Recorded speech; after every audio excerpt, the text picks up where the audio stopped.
মেয়েকে স্কুলে দিয়ে আসলাম। টেবিলের অবস্থা দেখেন।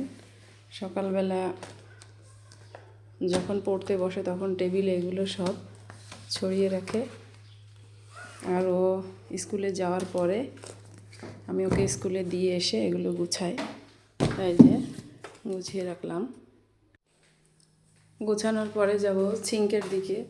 দেখেন সিঙ্কের অবস্থা। সকালবেলা চা খেয়েছি, ভাত খেয়েছি, এগুলো সব এখানে নোংরা হয়ে আছে। তো এখন এগুলো ধুয়ে নেব। থালাবাটি ধুয়ে পরিষ্কার করে নিয়েছি। ছেলেকে খাবার খাওয়াতে বসিয়েছি। খাচ্ছে, দেখেন কি খাচ্ছেন আপনি? কি খাচ্ছেন?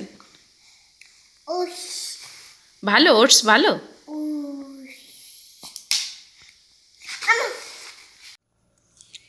ছেলেকে খাওয়ানো শেষ করে রান্না করব।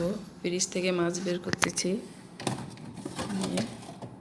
আজকে পাঙ্গাস মাছ রান্না করব।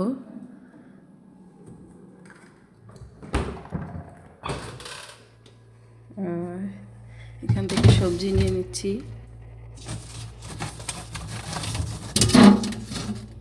পাতাকপি ভাজি করব।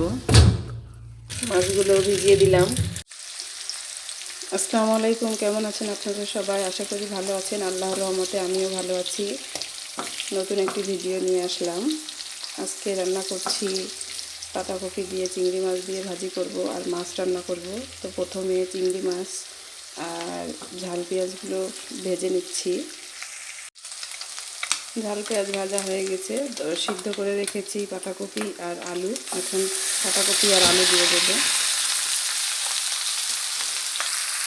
পাতাকপি ভাজা হয়ে গেছে। এখন শেষ মুহূর্তে এসে আমি একটু ধনেপাতা দিয়ে দেব। পাতাকপি ভাজি শেষ। এই যে আলু দিয়ে মাছ দিয়ে রান্না করব। আলু আর মশলা কষিয়ে নিচ্ছি। একটু সিদ্ধ হয়ে গেছে। এখন আমি টমেটোগুলো দিয়ে দিচ্ছি। টমেটো গলে গেছে। এখন ঝোলের পানি দিয়ে দিচ্ছি।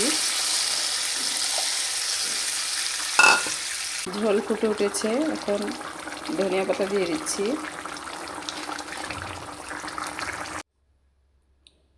মাছ রান্না করা শেষ হয়ে গেছে। এদিক দিয়ে গরম ভাতও রান্না হয়ে গেছে। খাওয়া দাওয়া শেষ করে ছাদে আসলাম। এই যে আমার মেয়ে ছাদ পরিষ্কার করছে। তো আজকের ভিডিওটা এই পর্যন্তই। ভালো থাকবেন। আল্লাহ হাফেজ।